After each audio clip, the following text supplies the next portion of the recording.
जय श्री राम। प्रयागराज महाकुंभ 2025 से शुरू हुई एक कहानी जो अब खत्म हो रही है या अब खत्म होने को है।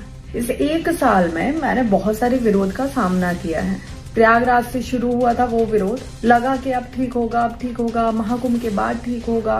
लेकिन मैंने जो कुछ भी करने की कोशिश की धर्म के रास्ते पे चलते हुए, मैं क्या कर रही थी? मैं कोई गलत काम नहीं कर रही थी, मैं चोरी चकारी नहीं कर रही थी, मैं लूटपाट नहीं कर रही थी, मैं बलात्कार नहीं कर रही थी। लेकिन मैं जो भी धर्म के रास्ते पे आगे बढ़ने के लिए कर रही थी उसे बार बार रोका गया, मेरा मनोबल बार बार तोड़ा गया।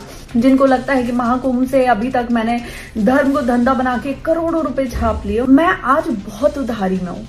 और धर्म में आने से पहले जब मैं एंकरिंग कर रही थी, मैं एक प्राउडी एंकर थी। मैं अपने प्रोफेशन को बहुत गर्व से बोलती हूँ कि मैं जो कर रही थी बहुत अच्छा कर रही थी और मैं उसमें रह के बहुत खुश भी थी। देश से ज्यादा विदेशों में काम करके अच्छा खासा पैसा कमा रही थी। लेकिन यहाँ आने के बाद सिर्फ उधारी के अलावा कुछ नहीं बचा मेरे साथ। और सबसे बड़ी बात कि किसी का साथ भी नहीं है।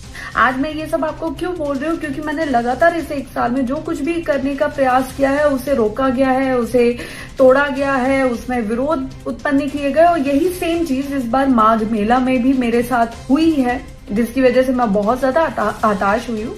जबकि मैंने ऐसा कुछ भी नहीं किया जिसकी वजह से मेरा विरोध किया जाए। लेकिन विरोध करना शायद हमारे देश में यही एक चीज बहुत आसान है। और एक लड़की के साथ अगर आप उसका मनोबल नहीं तोड़ पा रहे हो, कुछ नहीं कर पा रहे हो, तो उसके चरित्र का हनन करो, फिर तो वो टूटेगी ही टूटेगी। तो भाई आप अपना धर्म अपने पास रखें। मैं कोई माँ सीता नहीं हूं जो मैं अग्नि परीक्षा दूंगी।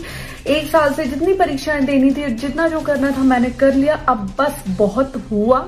अब इस मौनी अमावस्या पे माघ मेले में मैं अपना स्नान करूंगी और उस स्नान के साथ जो धर्म पे चलने का संकल्प मैंने लिया था, उस संकल्प को मैं पूर्णतः विराम दूंगी और वापस अपना पुराना काम करूंगी, जिसमें ना ही कोई विरोध था, ना ही कोई चरित्र हनन जैसा काम था और ना ही उधार।